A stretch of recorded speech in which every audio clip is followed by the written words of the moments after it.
go through every lock on the Ohio River in one piece.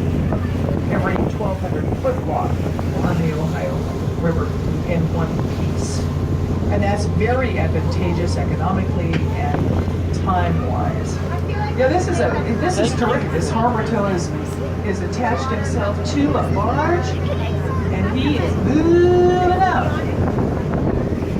Barge or two anyway. He's moving out, so you can just tell he's on his way to deliver those barges somewhere, either to a place where they're going to be loaded, or to a tow that's moving the direction he needs those barges to go. Yeah, we don't usually get to see this, folks. This is really neat to see how these little bitty harbor tows manage. Now, he's got 2 barges. He's got four barges together. So he's...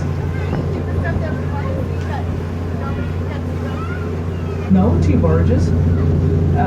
So he's moving close to home. He stays close to home. Doesn't move around a lot.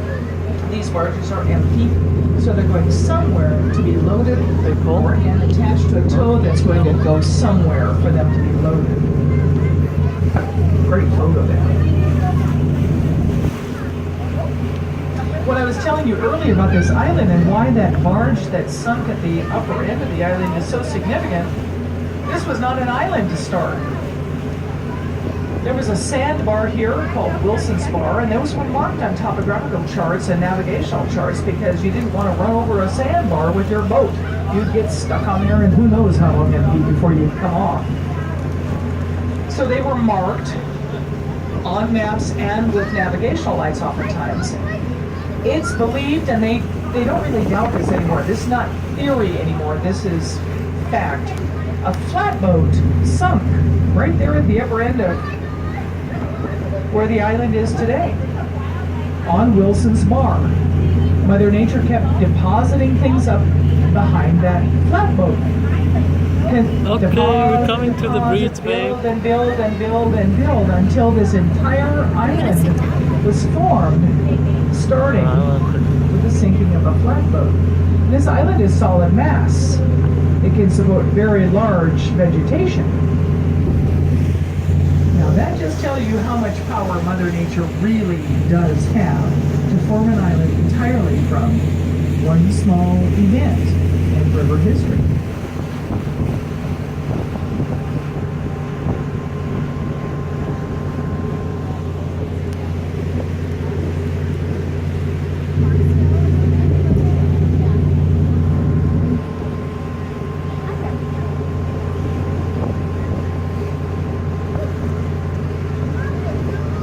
Jeffersonville on our starboard side now, named for Thomas Jeffersonville, actually started from 2 small communities. The very early one was Fort Finney, and then another community, actually about where Jeff Boat is today, is in that neighborhood, was Port Fulton.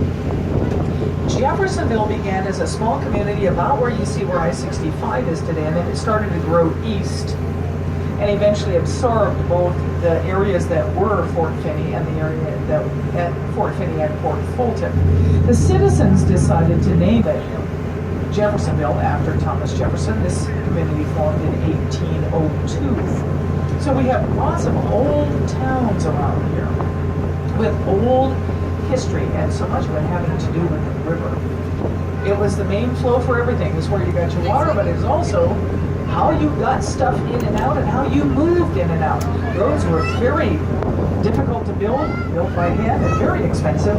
Even railroads were very costly and it took a lot of time. Mother Nature provided a highway right here on water. So the faster way to go always was by boat. Even if you had to hold up because the river was shallow, still more economical to ship by river and travel by river. Now here, this is this great photo op, folks, to see the old and the new right ahead of you there. This is again the I-65 complex. And the difference between 1963 construction and 2016 construction. Our city is also building a bridge on the east end of town. We didn't get far enough to see that today. And it is also a cable stayed bridge because that again is the newest, best, more potential bridges today. It's the first time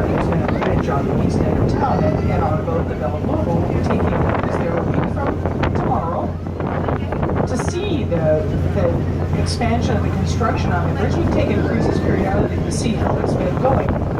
And we'll be taking our last run of the year on Sunday, October 30th. So consider going. The inside seats have been sold, but we've got lots of seats on that boat for sightseeing. So if the weather's beautiful or you want to be outdoors, come on down and take a cruise with us. It'll be a wonderful opportunity to see the East End Bridge.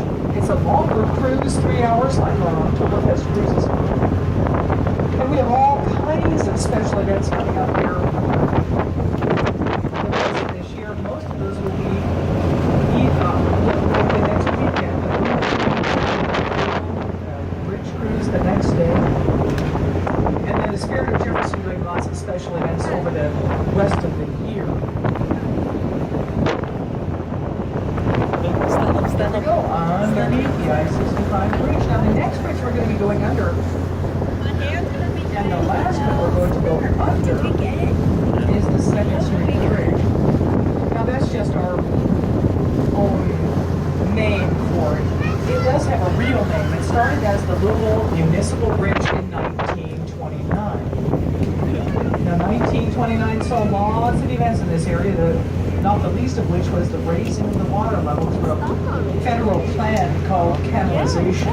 The whole purpose of that plan was to build a series of locks and dams to raise the water level. This river might be just a foot or two deep several times a year and too shallow for shipping. Again, everything revolved around economics. So in 1929, canalization on the Ohio River was finished and the water level was raised to allow for shipping 24 hours a day, 7 days a week, 365 days a year. That year also saw the building of this bridge.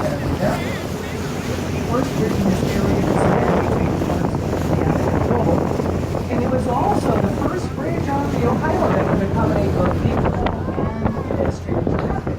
You can still walk or drive across that bridge today. Now in 1949, they officially changed the name to George Rogers Park. Because in 1949, the toll on this bridge paid off the bridge. Those people that thought, oh my gosh, we can't have tolls on bridges, it's never been done before. No, we have to tell the folks. Having a toll on a bridge or on a highway in this part of the country is not unusual at all. There was a toll on the 2nd Street Bridge until 1949 when the bridge was renamed and no money. The same thing will happen with our new bridges. There was a toll on these bridges until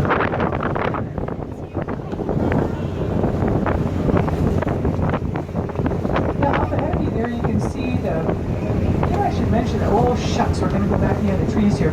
On our starboard side there is a clock that at one time was on top of the Colgate Palmolive Company.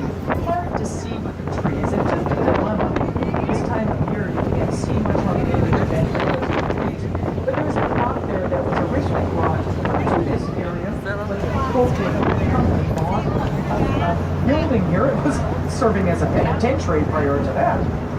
They put in a manufacturing plant. Eventually became Colgate Palmolive, and this manufacturing plant used so for many, many years. They brought the clock here as a symbol of the Colgate Company. This clock actually was built in 1906 and served first on the first Colgate plant in New Jersey. When the Colgate Company decided to build the second one, they brought that first clock here and built a new and bigger one for the plant in New Jersey. So that time they said this was the second largest clock in the world. Well, it no longer is because of new construction, but it is pretty impressive. It's 40 feet across. That's a good sized clock, and 1906 construction. All right. It That's still keeps enough. time.